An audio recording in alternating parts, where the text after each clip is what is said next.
Today, we're going to be analyzing a co-living real estate investment. And if you know anything about me, you know that I built the majority of my $22 million real estate portfolio through buying deals creatively financed, capital raising for those deals. So buying these properties using none of my own money by providing great investment opportunities to others, and through the co-living management strategy, which means I buy a house and then I rent it out by the room to others. Very simple, very straightforward. There are some amazing tools I'm going to show you today, in addition to the deal analysis, but also the incredible pad split platform where you can very quickly get some amazing data where you can analyze these deals. And I'm going to show you all that stuff live today. So let's get to it. If you do not yet have a copy of the Super Investor Calculator, I have an absolutely free version and I give it away because you need that. This is literally a cheat code to help you analyze your deals way more effectively, whether you're buying traditionally cash, creative finance, whether it's subject to seller finance, the combination, so a hybrid deal. And also if you're using like a DSCR loan, traditional DSCR, right? Investment versus non-investment, new loan from a bank, you can definitely go that route too. All of it is covered there. So let's start analyzing this deal. It's gonna be sick. So the first thing, right, if you are in wealth or real estate, right, you can sign up for absolutely free school. Here's the link if you want to just get there. I just dropped it. If you're on my Instagram, I literally just put it all in there. But come on in. You're gonna go to the classroom. And if you need more assistance with analyzing deals, well, literally, if you're looking at traditionally analyzing deals, creatively analyzing deals, if you're someone who wants to build your skill sets through bird dogging, you want to learn more about co-living, it's all in there. If you want to actually define your blueprint to financial freedom, I give it all away. Tools, resources, all this good stuff for you to help you on your journey. Please take advantage of it all. These are the things that I wish I had when I was starting out. So that being said, you're going to grab your copy of the free calculator. So I've got the pro version is what we're going to use. Very similar, except the capital raising is the biggest difference. So all this is just some info. If you want to get connected with me, you want to use some of the tools that I use to analyze deals, all that good stuff. If you want those free tools I was talking about from Pad Split so you can analyze deals, for example, if you want to be able to see exactly the entire map where the Pad Split platform operates, what the different data that they have for each different city, what the number of units they currently have available, how many people are searching for those, what the weekly rates are. Like people ask, how do I get all these numbers? How do I get all these numbers? This is how I get these numbers. You got to use tools. You got to use data from somewhere. For long-term rentals, you go on Zillow, Redfin, you go on tools like Rentometer. For short-term rentals, you use AirDNA, Data Rabu. For co-living, this is the number one. Plus, you can look on Zillow and all that by the room. This is the number one tool. This is almost exclusively where I grab all of my data to determine which co-living deals make sense for me. Very simple property information. You're going to put in the property info that you're going to analyze.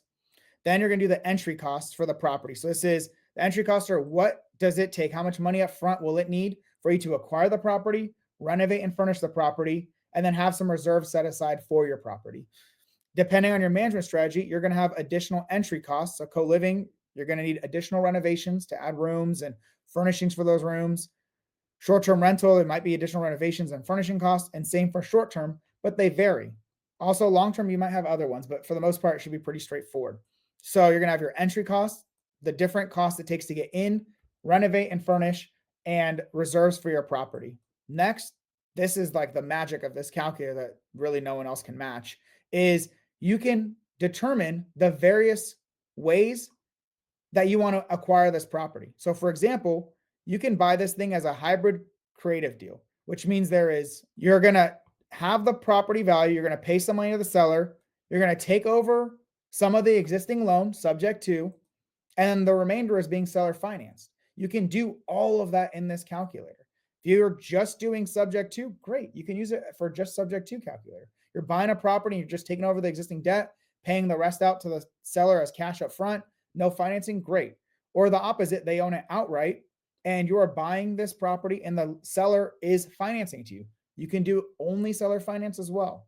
You're buying this thing traditionally or through a debt service coverage ratio loan, go conventional or DSCR or whatever other loan product you're using, select your down payment, the purchase price, and then analyze this deal. And then if you're buying it cash, which I'm not a huge fan of unless you're refinancing, but that's not the point of today's call. So we're going to look for is a creatively financed deal.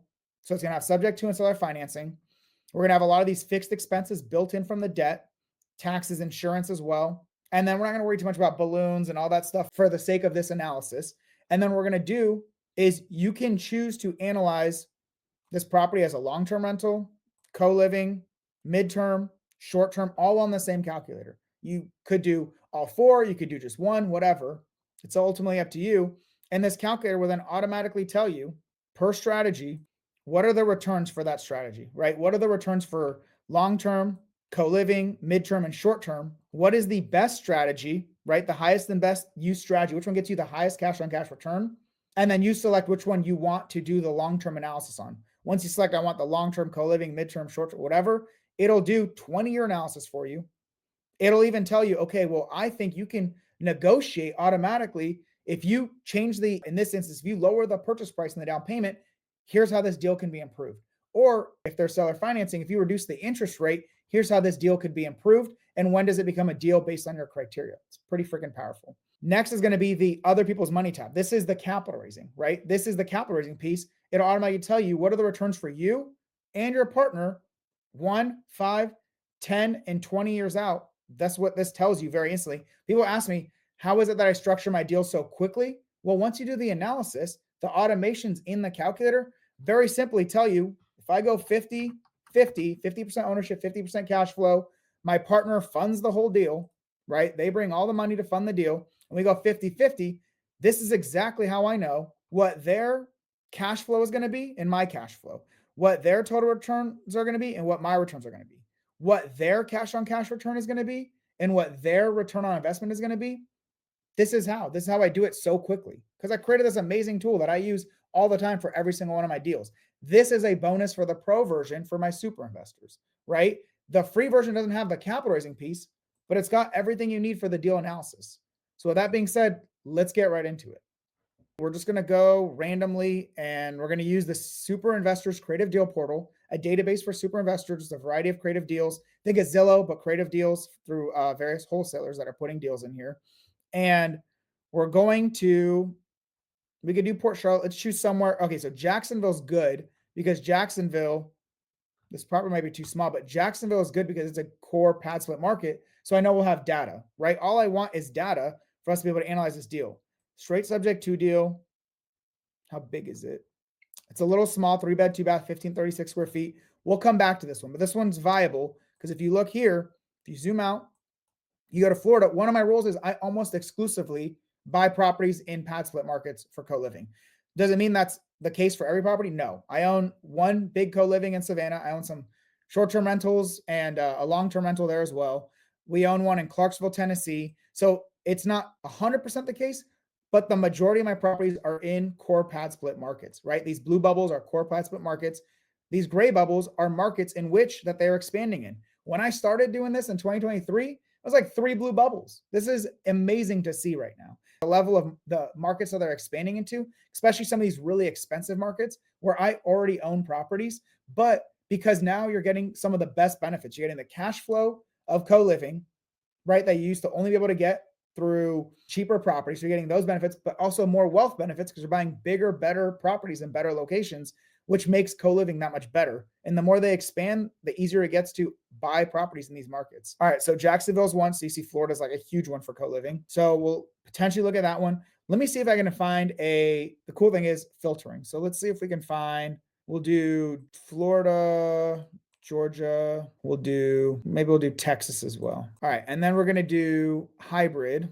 Ideally, so hybrid is seller finance and subject to, because I wanna show you how to do both of those. There's a Houston one, 4-bed, 4-bath, nice size. So this might be the one we play with. Austin's pretty good.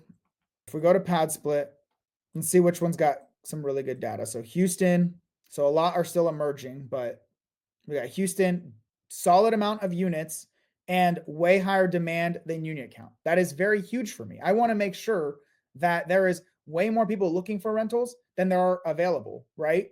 Current and upcoming, but there's a lot coming in too, another 112. These are rooms, right? Not 112 properties, but 112 rooms.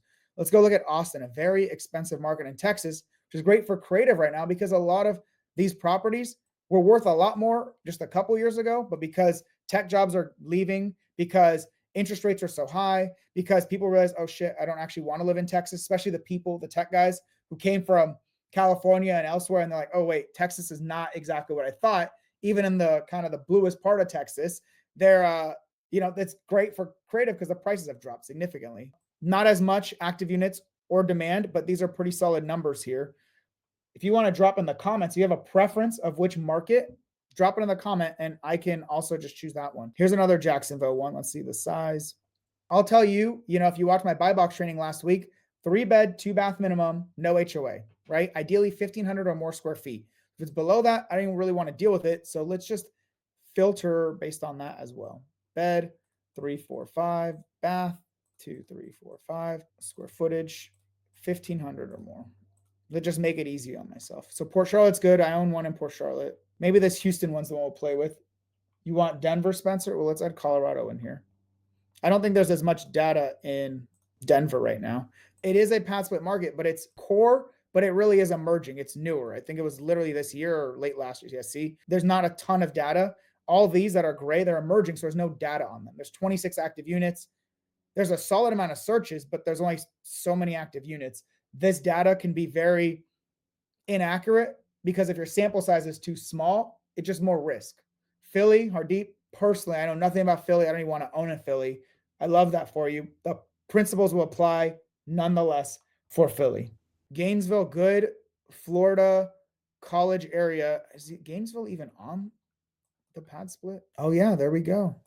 Might be maybe newer. Yeah. Gainesville, a solid market in general, but not enough data for me. I mean, 91% occupancy, books really fast. This is because of the college town effect, right? They're really open to co-living. Living multiple people in one house is so common. I did that for the majority of my college experience. And even in the military, we did that through house hacking, but we would buy a 2 to 4 unit, live in one unit, and then rent out the others. And even the other ones that were renting out were to military because we were military, and they were pretty much splitting it by the room already. So this is such a common thing. It's just more talked about now, especially with pad split emerging and like scaling so much. And they just passed, I believe, 20,000 active rentals on their platform, which is incredible. What we're going to want to see is we're going to pull this up and look at this property online. We want to see how many bedrooms we think we can get there. But first, what we should do is get the debt information there. So let's start with that. And then we'll worry about the actual other piece. So let's get it. And if you don't know what information you need to be able to analyze a deal, once again, Wealth through Real Estate. Go to, in the Financial Freedom Blueprint, go down to Resources and click Creative Deal Analysis Checklist. This is all the information you need to analyze a deal, any deal. And then if there's creative, what you need for sub 2, what you need for seller finance. If you need both, it's there. Free copy of that. Wealth through Real Estate. I'm literally giving you guys all these freaking things that I wish someone would have given me when I started. I had to figure all this stuff out for myself. Thankfully, I've still been able to buy $20+ million of real estate, but it'd be better for you to fast track your journey through learning from other people. That's the goal. All right. So this property, 1363, and we're going to do 4-bed, 4-bath, 3474. So huge property. That's huge. So there is an HOA. So this probably wouldn't even make sense for me. HOA, or this would not make sense for me, but let's just go to the analysis piece. All right. So the debt information, the property is hybrid creative. How do we know? Well, first here it says hybrid, right? But because there is a mortgage and there's seller financing, right? And that's really what I want you guys to understand, how easily we can calculate this stuff. The purchase price is $376,000 and the entry is $36,000. The entry is going to account for, it's not everything, right? It's not all the things you see here. It's not $36,000. The $36,000 is going to be a combination of down payment to seller, arrears or liens, if anything needs to get paid off at closing or if they're missing payments, an agent commission, and any wholesaler assignment fee is included in there as well. That is the most common way an entry fee is presented for creative financing. In addition, you will have, so let's highlight those things. I'm going to highlight them a specific color so these are your entry costs. This is this 36,000. It'll be some combination of those. If you don't know how to break that out right now, who cares? For the sake of deal analysis, it doesn't matter how much of it goes to the seller, to the agent, to the sign. It does not matter as long as you know what the entry is. The closing costs and transaction coordinator costs and whatever else you have like that. So I have closing costs for the loan, like to acquire the property, title, and all that good stuff. I have admin/reimbursement costs because I raise all my money from my deals. I need to pay certain costs. I need to get reimbursed by my capital partners at closing. So if we are paying for the TC up front, which usually you pay a deposit, you're setting up the LLC for the property, you're doing an inspection. Those are all costs I'm going to pay through the due diligence. And then at the closing time, my capital partner brings the money and I get paid back those costs. So I make it very simple and separate those. And then if there's an acquisition fee involved, right? This is if you are getting paid as the person getting the deal, this is where you account for that. So we're going to do closing costs and reimbursement. This is really what the CC plus TC fee is right there. You will never see a wholesaler never put renovation costs to get the property rent ready, right? They will not put that, or your reserves. It's not really their job to account for that. It's your job. So I'm going to highlight that another color because that's never included in the entry fee. That's for you to figure out. That's for you to figure out on your properties. They're not going to account for that. And we'll just set that as green. Who cares? And this acquisition fee, optional. More often than not, you're going to have $0 as an acquisition fee, especially if you're raising money. Sometimes you get a little bit. Sometimes, I mean, I've gotten up to 10K depending on how great the deal is, but it just really depends on how much work I had to do and how great the deal is for us and our partners. So to account for that entry cost, 36,000, say purchase price is 376 and the entry is 36. So purchase price 376,000, and we're going to say the entry fee, don't worry about this 10%, just set it to 36,000. You can just hard code that. The loan amount that you're taking over subject to is 291,572. Okay. And it says the seller finance amount is 48,428, which is exactly what's here. 48,428 for the seller finance, right? Not surprising. For the seller finance loan, you're going to put these terms here per month at 3%. No surprise that the payment they say at 204 for this loan amount at 3%, or this loan at 3% is $204 payment.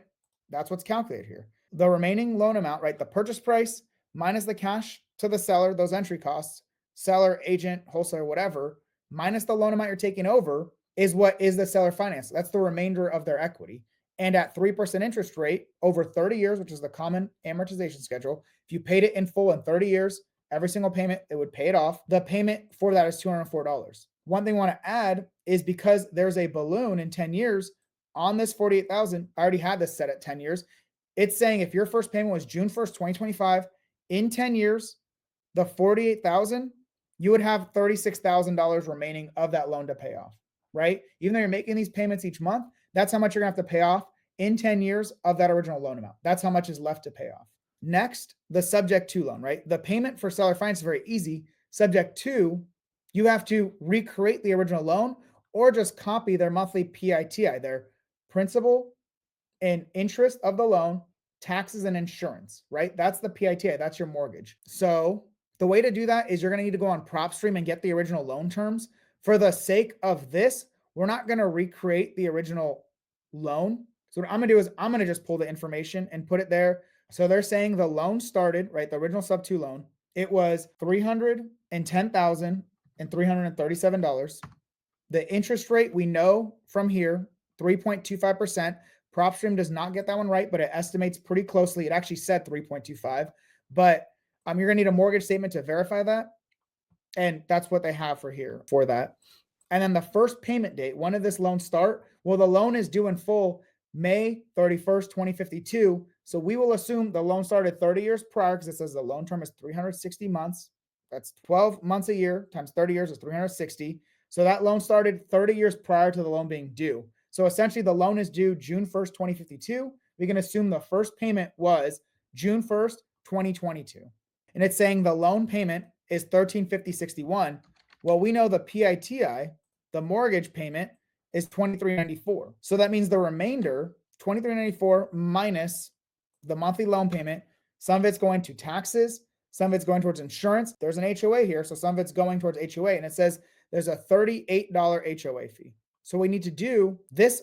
Once you fill this piece out, you recreate the loan, it automatically puts that right here. So it automatically puts that right here. So now you know you're paying these two, right? And then it spits into the fixed expenses, subject to loan payment, seller finance loan payment. And then we need to make sure the property tax, insurance, and PMI, if there is one, or at least the tax and insurance, we're going to assume there isn't one here, accounts for $1,043.39. If you do that by the year, $12,520 and $72.51. $72. We can look up the taxes. I said I don't really want to get into comping, but I'll look up the tax. That's a pretty big monthly payment. But the taxes on this property are like, we're up to $8,000 in payments in 2023. Why? I'm not 100% sure why, but that's $8,000. That makes sense, right? And then the insurance is pretty high there. So if this is 8,000 of that, so let's just put the amount that is there, 8,173. That's what it was in 2023. And then what's left is, we'll say equals this amount is $4,348. That's a lot for insurance. I'm sure there's something else in there, but let's put that in there. 4348, $360. I mean, this is Houston, right? And Houston's got a lot of, issues there. So, oh, cool. Very newly remodeled property, which is great. But so let's zoom out and let me just explain everything that we just did. So we have done up to this point is we have all of our property information. We have all of the information that we can get from the wholesaler in regards to the entry costs, right? The $36,000 here, actually, what we need to do is, because we don't know how much of the entry goes towards arrears, agent, wholesaler, we already accounted for the full 36. We're going to zero out the agent commission portion and the assignment fee to the wholesaler, because this 36,000 includes the amount to the seller, agent, arrears, assignment fee, right? We just don't know how it's broken down yet until we can ask the wholesaler that info. But either way, for analysis, we already know that's there. Closing costs, we're estimating at 2%, which then also we have our additional closing costs for transaction coordinator, LLC, inspection, all that good stuff. And then rehab and furnishings, I set it to $1,000 minimum, regardless of strategy, because just that minimum, getting a cleaner in there for a full house clean is going to cost you several $100s anyway. Gives you a little bit of buffer on that. And then my carrying cost for reserves are 3 months of payments being raised up front for reserves. You can set that to 0. Just know you're gonna have to deal with it if you have renovations to do and all that. And you didn't account for these expenses. But we did that. We said this was a hybrid, creatively financed deal. We said the purchase price, the cash to enter the deal. We did the subject to loan amount we were taking over, seller finance loan, recreated the seller finance loan, right? And then ensured that the payments made sense, recreated the original subject to loan, and determined of the PITI that they gave us, the 2394, we determined 1350.61 is the subject to loan payment, and the remainder $1,043 for the PITI. Like, that's how we got to, look, when I click those values, it's 2394. No surprise, that's what our PITI here was, 2394. So all we did was we just backed into that amount, right? And usually you have a pretty good idea of what the taxes are because that's publicly available information. Whereas insurance, you're estimating until you get their policy and understand maybe if you're doing a different strategy, you're going to need even higher policy. So now that we got time, I've shown you very simply how you can use this calculator to analyze a hybrid creative deal. Now let's see, we understand the entry and the debt information, right? And some of the expenses. Let's figure out what it would be as a co-living rental. So what we're going to want to do is see how many rooms we can add to this property. It's 4 bed, 4 bath, 3,400 square feet. You would think a lot, and I would expect a lot as well, but let's see. Look at that, it's on market, pending, right? It might be under contract with the wholesaler, it might be pending. I don't know who it's pending by, but pending for sale. So it was sitting for 2 months. They offered them, oh no, it was sitting for a lot longer than that. They were looking for 350 originally. Man, this thing's been sitting. They've been trying to sell this thing for a long time. This is how you know it's a good candidate for creative. They've been trying to make this thing work for a long time. Looks like maybe it was the land that was for sale. They improved the house. Maybe the house was that cheap. I don't think so, but 376. So they gave them their original price they were looking for a long time ago. That's how they structured the creative piece, right? They structured it creatively because they said, hey, we're going to give you the price you originally wanted, but you're going to let us take over this great debt here and very low interest rate on this loan. That's awesome. It's a win-win potentially if the deal makes sense. So I was just showing you kind of how I look at it. I pieced the story together as someone who did a lot of direct acquisitions to sellers and agents. This was a big part of it, is understanding kind of the journey for the property to be sold and why creative might make sense for it. All right, so we're going to look just at these photos. There's nothing for property layout. It's fine. Decent yard, simple garage, simple driveway. There's not a ton of space. This potentially could be a bedroom, right? This could be easily blocked off just right here on this wall. So that's potentially the 5th bedroom. And it wouldn't impact, I mean, it's right next to the kitchen. So those are kind of the worst bedrooms to have, like right next to the kitchen, because those tend to have a lot of noise. But this would have a ton of space for all your tenants, which is great. This is a little dining area. This could potentially, but then it would block off this room. They didn't do a really good job of telling the story of this property. This one could be a room. It looks like it. I don't know if they're already counting it for it as a room or not. This is obviously a room. So this is when you send a contractor over. Like I just had to do it in Atlanta to verify, hey, how many rooms do you think I can add to this property? Like, what are the actual bedrooms? And then what are the extra areas that can be converted over? And what do you anticipate the cost would be for that? So I think we saw the 4 bedrooms. I don't think this was considered a bedroom. I think that's number 5. This might be too small. We'd have to get measurements and we have to see what these doors lead into. I don't really know. So maybe this could be 6. And then living room, like what does this lead into? Maybe just a closet. That'd be excellent. This could be one right here as 6, and then potentially 7 right here. Just a nice big room. Even though it does have the kitchen there, you're going to definitely want to insulate that wall really well so it doesn't make a lot of noise. All right, so I think that's potentially 7 right there. Let's see what they say in the description too. Something they say bonus, den, whatever. 4-bedroom home with 2 additional rooms from a conversion. There you go. 4 with 2 additional rooms. So those are the 2 that we kind of saw, I believe. And then that big living room can be converted. And certain times you can see, let's see if it's on here. PropStream definitely shows you the number of total rooms. All right, so we're going to go with the 7. One of them looks like it's basically a room. Just need to add a closet. You could even do a pop-up closet. The other 2 would need walls. The living room would need a big wall, right? And then the other little room with those water bottles would be just another wall. Yeah, 1 wall. I had a window already, so that's great. Both the living room and that had a window, so that'd be an easy conversion. So we're going to go with, so this is already 4 beds, right? 4 bath, which is great. We're not going to add any more bathrooms. Usually you want a 4 to 1 max, 4 bedrooms to 1 bathroom as the max. 3 bedrooms to 1 bath is more ideal. But at 4 bathrooms for, potentially 7 rooms, that's awesome. So let's zoom in a little bit more. We're going to just do co-living for this example. That's what I wanted to show you guys for this one. I wouldn't even look at this as a midterm or short-term, just FYI. Short-term rentals, it's already hard enough to do co-living with something with an HOA. Short-term rentals are absolutely no-go, especially this far out from the main city. What would draw people to this?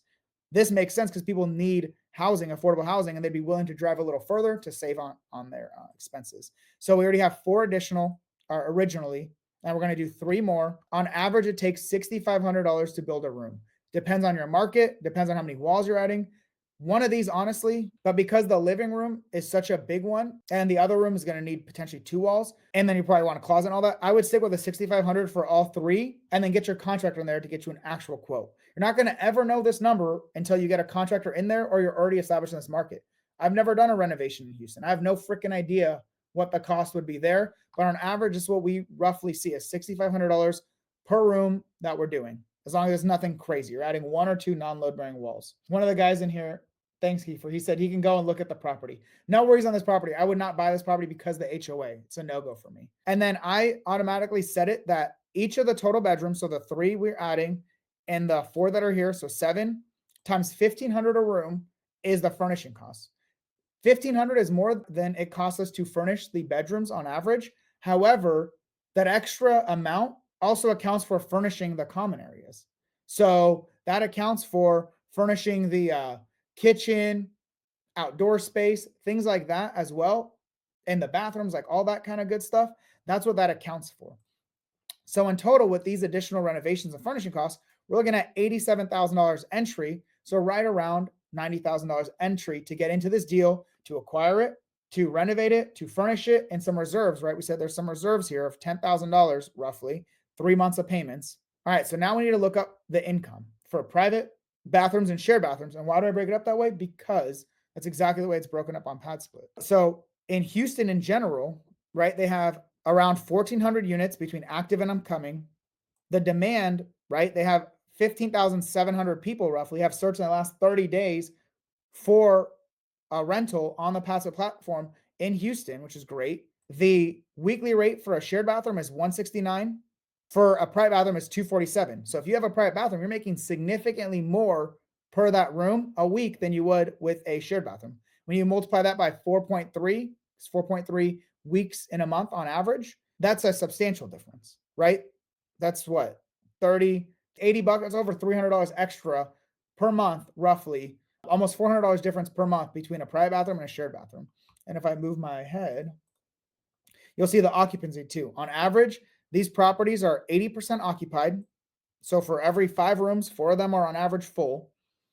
And the first booking is within 10 days, and it takes around 42 days, so close to a month and a half to get it to 80% occupancy, right? For us, I'll be transparent. We have basically 100% occupancy at all our properties because remember, these are the averages. We are always better than the averages. If I showed you what these properties look like, some of the competition, you'd say, oh yeah, I see this is your average, right? You're dealing with, not to say everyone's bad. That's not how averages work, but that's the average. 50% are worse, 50% are better than that. And you'll see a variety in Houston, a lot in Houston. Actually, these are pretty good compared to some, but like this one doesn't even show Show me my room. Where am I staying? Show me some cool amenities. Show me something there that attracts. And we're specifically looking more in this area. So let's see. There's really not a lot in this area. It's even another sign. So there was one here that's fully rented out from 190 a week, 206. This is closer, right? This Sheldon area is closer. We have some that are fully rented out. This means join the wait list. This is much lower cost. Like, it's a really nice photo right there. This one's a little more expensive. It could be because of the fact that it's, I mean, these aren't great photos. It's like someone took a photo with like a potato or something and then uploaded it. Not all of them are like that. Oh, you got a little home gym. I assume that people live on site. It's a little, oh, and you're asking multiple people per one room. That's another, typically a no-go on pads, but I'm confused as to why that's allowed. Maybe there's changes. Forms available. They're trying to get $206 for a shared full bath. That's incredible. It's like incredibly high. They're going for $309 for a private room, private bathroom. Crazy. This is definitely on the higher side. In Houston alone, we just saw those numbers. That's definitely on the higher side. Don't get me wrong, we tend to be above the market rent as well, but you can't go so far above market rent that it makes no sense. 50 people have viewed this today. Look at that. So people are looking at this one. There's only one room available at 155 a week. This is below average, but let's see. Standard room size, full bath, shared full bathroom, full bed. So we almost always do queen, right? That's one of the ways we stay above average. We do queen beds. There's literally no amenities. It's not that they don't have space. They could literally throw a desk in here. That is so huge for most people to have a desk in their room. I think a lot of people like to just eat in their room and hang out in their room. So there's very little in here, but they only have one room left. They've literally booked out all the other rooms in this house. So they know what they're doing. So if they're getting 155 is what they're looking for, you can obviously get more than that if you include your desk, if you include your queen bed for a shared. And based on the data that we saw, 169, yeah. So that makes sense. They're a below average listing. They're making below average rental income with what they're looking for. And they still have the majority booked out. All right. And then we're going to go to our zip code 77015. So it's 160 per shared, 281 per private. See, that's the problem when it's smaller sample size. There could be one that's renting for that amount, but it does not mean that that's going to be the case moving forward. So you can see even Houston is lower than that on average. See, Houston's lower than that on average, but then a secondary market to it, right, is more because the sample size is so small. Average occupancy, first days of booking, all this stuff is moot for this scenario. What we'll do is we'll use Houston data for the sake of this example, just to show you how you would do it. So what we see here is it's 4-bed. I'm going to assume 2 of them are ensuite baths. I cannot recall. We'll quickly look, but ensuite means the bathroom is attached to a bedroom and it's exclusive to that bedroom. And I think 2 of them were shared. It's hard to tell unless you get someone to walk through, though. That's the thing. Yeah, see, it's hard to tell from that one. So this one looks like bathroom right there. So let's see. All right, so let's do the analysis on this one. We said, let's get the pad split data. We're going to use pad split Houston area data. So we have 2 that have private bathrooms, and we have the rest, the 2 that were included plus the 3 that we're adding are going to share a bathroom. So it's 5 total. If you have this number off, if you say there's 3 that you're adding and there was 4, so it should be 7 total bedrooms. If this is off and you have 2 and 4, you're going to break the code. It's going to say adjust the rooms. Or if you say this is 6, your number of rooms total here is not matching with the number of rooms you said you have and you're adding. So it's very imperative that you account for that, like the right amount. So we saw it was 247.84. Oh, yeah, for private, and then 169.81. So our monthly income, right? This takes the weekly, this calculates the monthly. So it's multiplying this by the number of weeks in a year, and then dividing it by the number of months, right? It's a little complicated, but that's how you get the monthly. It's just automatically done for you. So this property weekly brings in 1345 and monthly brings in 5827. However, you're going to have additional expenses. So you have your fixed expenses, which are your sub-2 loan payment, seller finance loan payment, taxes, insurance, and then your HOA, $38. Once again, I'm not a fan of buying HOA areas. You can do whatever you want. For me, it's not really a thing that I like to do. We're going to account for additional insurance because they're probably owner occupying this property. They live there, right? And so they have a regular policy, but now we're going to get a landlord policy that also allows rent by the room. It'll probably cost you $100 to $200 more a month. You can account for that right here for this strategy. Water and sewer, we're just going to stick with the preset values. That's why it's important you understand your market and talk to local investors in the markets that you're investing in to know roughly what do the utilities cost, right? You could even ask the homeowners for their utility information to get a rough idea. Hey, I'm going to use this as a rental. I'm going to pay for the utilities. I want to know on average, what does water cost you? Gas and electric, garbage, internet and Wi-Fi. They probably have internet and Wi-Fi. Get all that information. These are good placeholder values. landscaping, house cleaning. So this is assuming house cleaning 1 time a quarter, roughly, right? 1 to 2 times a quarter, you're going to clean the common areas of the house. You don't have to do that. We don't always do that. But if you want to account for that, you account for that. If you're going to provide any supplies, it's assuming $50 a month for supplies, just general common area supplies. There we go. Same concept though. And then pad split management fee. Well, you have to pay pad split to utilize their platform for management, not for gathering data, but for the management. If you're going to use pad split to list your property, what pad split does for you is this equivalent of what Airbnb does for short-term rentals. It's a place for you to list your properties, and a lot of people are on that site, like on Airbnb, to find short-term rentals. Is the same thing for pad split, co-living, right? A lot of people are looking for rent by the room on the pad split platform. So you're paying them for their marketing. They help you find the tenants. They screen the tenants, right? Internally, they do that on their platform. They collect the rental income from the tenants, and then it comes to you afterwards.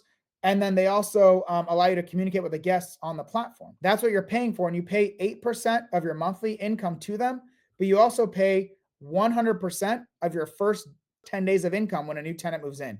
You don't know what I'm talking about? It's here. Quickly show you. The first 10 days that someone moves in, they keep 100%. And then after that, it's 8%. All right. On average, that approximates around 12% a year. That's why it says 12%. Usually you can find another property manager at low cost to do the back end management of that, or you can self-manage. That's how you're going to determine what this other fee is. Or if you don't use pad split and you set that to 0, you can probably find someone for between 15 to 25%, depending on your market and your connections.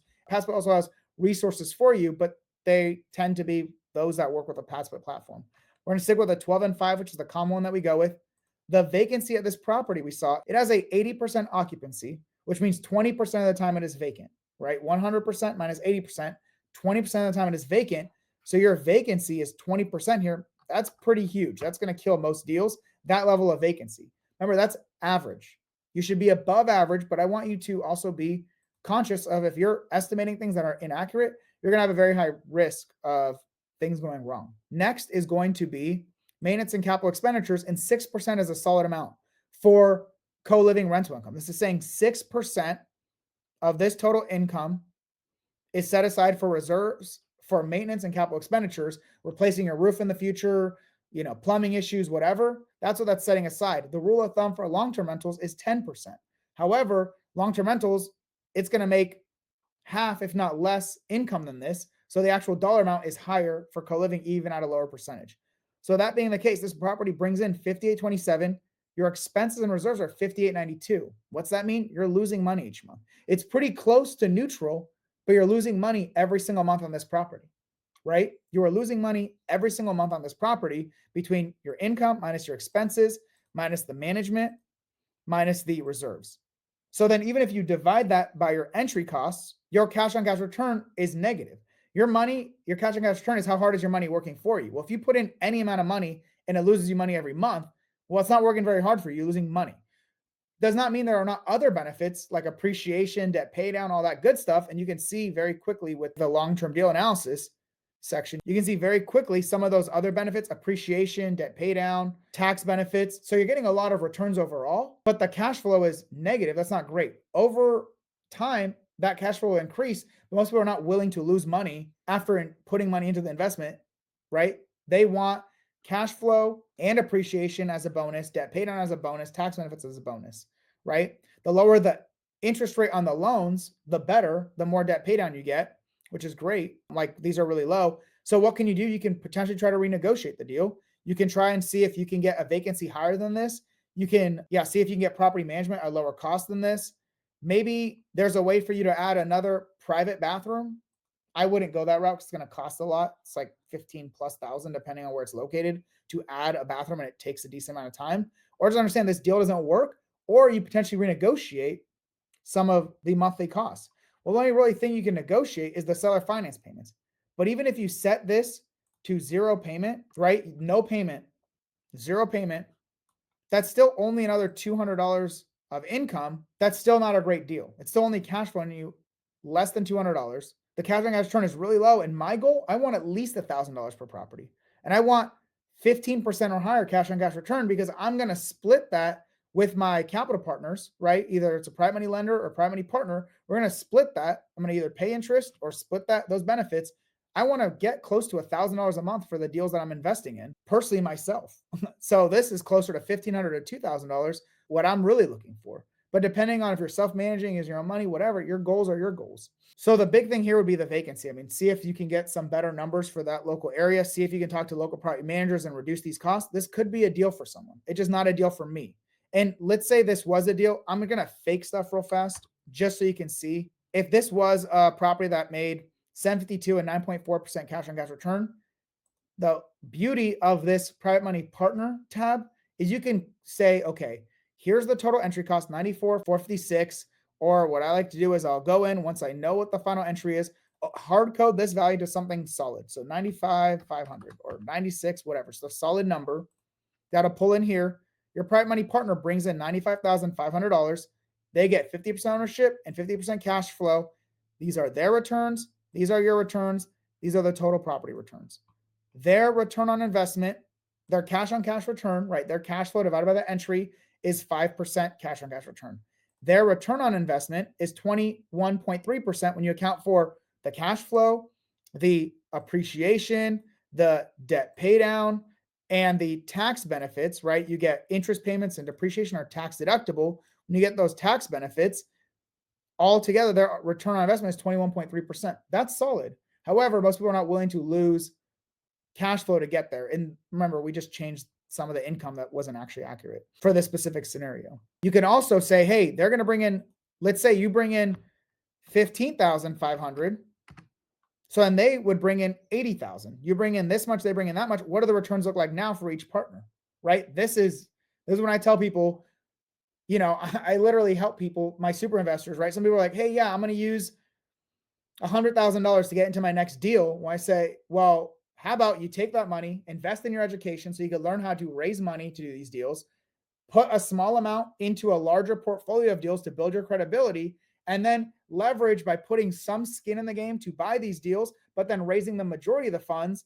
This is how you can take that same $100,000 and instead of buying one property, now you're educated, you have ownership in multiple properties, and you have raised significant amounts of money to buy 3 to 4 more properties. That same $100,000 can buy you 4 properties that you raise capital, fractional ownership into multiple deals, and education instead of buying it in one property.